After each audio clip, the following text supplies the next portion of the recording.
seja muito bem-vindo ao canal Últimos Dias Chegou a Hora. Estamos dando continuidade à nossa série Santa Convocação, onde estamos descobrindo que o santuário não era apenas um lugar de adoração, era um verdadeiro relógio profético. E até aqui vimos que esse relógio nunca falhou. Na Páscoa, o cordeiro foi sacrificado exatamente no tempo determinado. Nos pães asmos, Cristo permaneceu no sepulcro, cumprindo perfeitamente o que havia sido representado por séculos. Mas a história não termina na morte. Se o relógio tivesse parado no sepulcro, não haveria esperança. A cruz seria apenas o fim de uma vida. Mas Deus havia determinado outra data, outra festa, outro momento. A festa das primícias. Mais uma vez veremos que o relógio do santuário marcou não apenas um acontecimento, mas o dia exato em que ele deveria ocorrer. Mas antes de continuarmos, quero te convidar a fazermos uma oração. Pai Santo Eterno Deus, neste momento iremos estudar mais um evento que era realizado no santuário terrestre, a festa das primícias. E é por isso que te suplicamos o teu auxílio do teu Espírito Santo, para podermos compreender esta mensagem. É o que te oramos e agradecemos em nome de Jesus. Amém. Desde o princípio, Deus utilizou a agricultura para ensinar verdades espirituais. O homem semeava, esperava, depois vinha a colheita. Nada acontecia antes do tempo. Tudo obedecia a um ciclo estabelecido pelo Criador. Não por acaso que Jesus utilizou inúmeras parábolas sobre sementes, trigo, frutos e colheitas, porque a história da redenção também seria uma grande colheita. E esta forma de ensino podemos observar em Levítico 23, versículo 10 a 11, que nos diz: quando houveres entrado na terra, trareis o molho das primícias da vossa cega ao sacerdote, e ele moverá o molho perante o Senhor, para que sejais aceitos.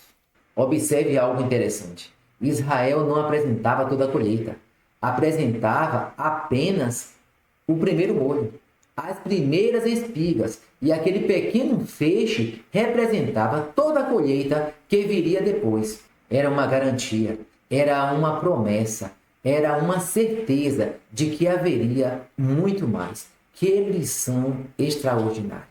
No episódio anterior, vimos que o relógio marcou a Páscoa, depois marcou os pães asmos, e ele continuou avançando e chegou à terceira marcação, as primícias.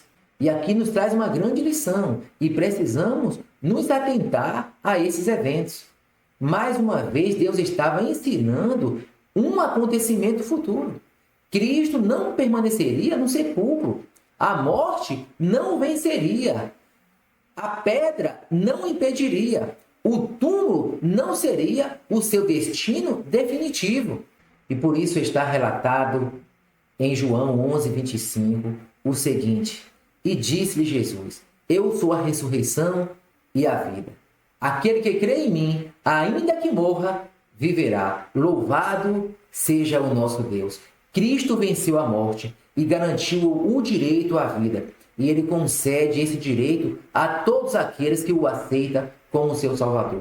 Por isso, se você ainda não aceitou a Cristo como seu Salvador, aceite. O amanhã não pertence nem a mim e nem a você. E se você aceitar Cristo como seu Salvador e por acaso vier a descansar na sepultura, antes do grande dia, glorioso dia da volta de Jesus, quando ouvir o soar da trombeta, você irá ressuscitar, transformado para morar com o nosso Senhor e Salvador Jesus Cristo para toda a eternidade. É por isso que você precisa aceitar a Cristo como seu Salvador. Amém? Em continuidade, na madrugada do primeiro dia da semana, as mulheres caminharam em direção ao túmulo. Encontraram a pedra removida. O túmulo estava vazio. Em Mateus 28, 6, o anjo declara: ele não está aqui, porque ressuscitou. Pense nisso. Cristo não ressuscitou em qualquer dia. Ele ressuscitou na festa das primícias.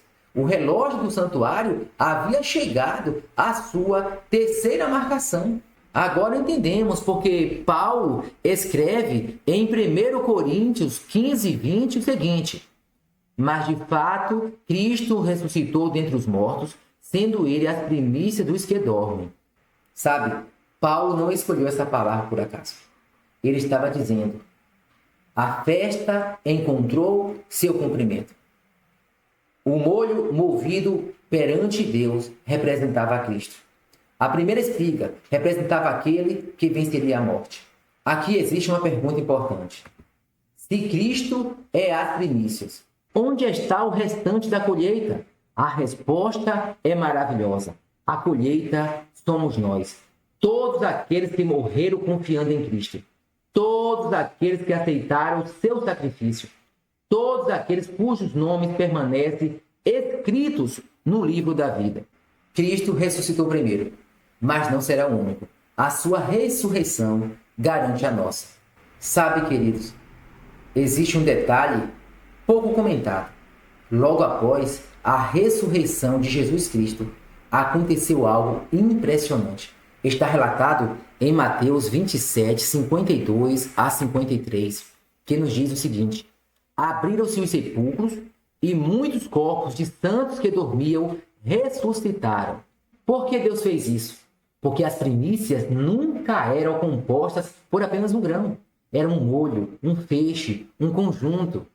Ellen White explica que os santos ressuscitados acompanharam Cristo e foram apresentados ao Pai como primícias da grande colheita dos remidos. Que cena extraordinária! O céu recebendo não apenas o vencedor da morte, mas também um pequeno grupo representando todos os que um dia ressuscitarão. Em O Desejado de Todas as Nações, capítulo 81, o título é Por que choras?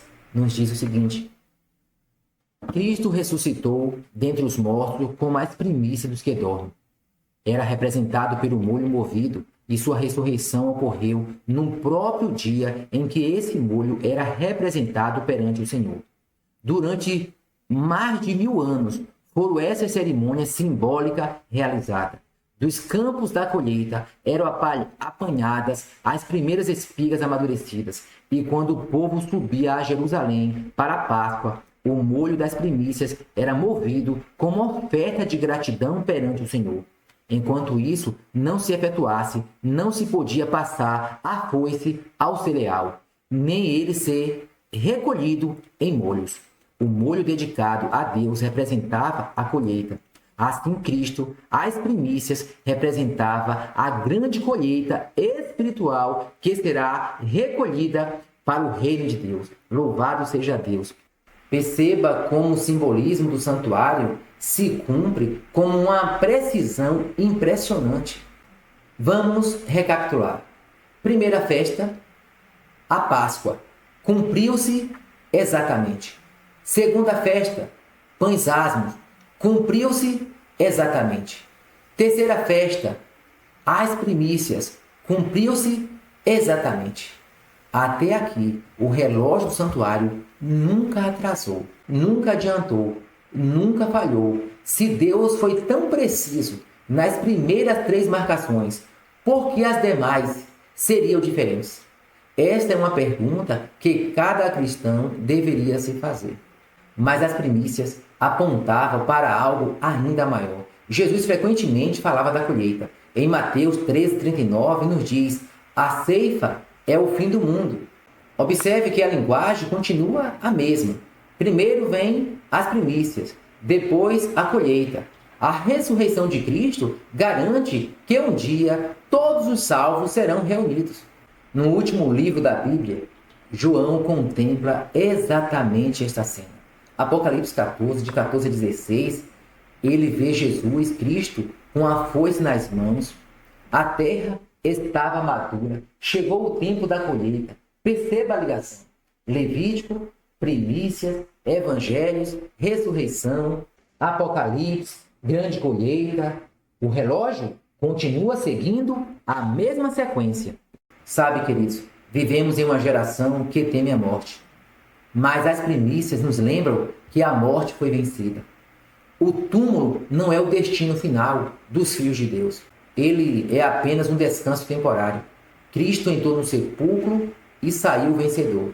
E garantiu que todos os que permanecem nele também sairão.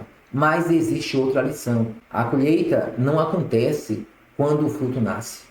A colheita acontece quando o fruto amadurece. Essa talvez seja uma das maiores perguntas para nós. Estamos amadurecendo espiritualmente? Ou ainda estamos resistindo à obra que Deus deseja realizar em nossas vidas? Talvez alguém esteja assistindo esse vídeo e diga: eu acredito na ressurreição, e isso é maravilhoso. Mas a pergunta não é apenas se acreditamos que Cristo ressuscitou. A pergunta é: nossa vida demonstra que pertencemos à futura colheita? Estamos produzindo os frutos do Espírito? Estamos permitindo que Cristo complete a sua obra em nós? Porque as primícias garantem a colheita, mas somente o trigo será recolhido no celeiro. Então, aproveite este momento, reflita sobre a sua vida, ore ao Senhor, porque o tempo da colheita é chegado. Logo, logo, o Senhor Jesus estará voltando para levar, para morar nas mansões celestiais, todos aqueles que o aceitam como seu Salvador. Então, aproveite o tempo de oportunidade. As primícias nos ensinam que a morte não teve a última palavra. Cristo venceu o sepulcro, ressuscitou no tempo determinado. Cumpriu-se mais uma vez o relógio profético do santuário e tornou-se a garantia da nossa esperança. O relógio continua avançando. 3 festas se cumpriram. 3 marcações foram alcançadas com precisão absoluta. Mas o plano da redenção ainda não terminou. Ainda restam etapas importantes. E a próxima delas mudaria a história da igreja. No próximo episódio, estudaremos o Pentecostes. Descobriremos por que Deus esperou exatamente 50 dias. Veremos como o derramamento do Espírito Santo também aconteceu num tempo determinado pelo relógio do santuário. E compreenderemos porque o Pentecoste não foi apenas o nascimento da igreja, mas também o início de uma missão que alcançaria o mundo inteiro. Até lá, que Deus o abençoe.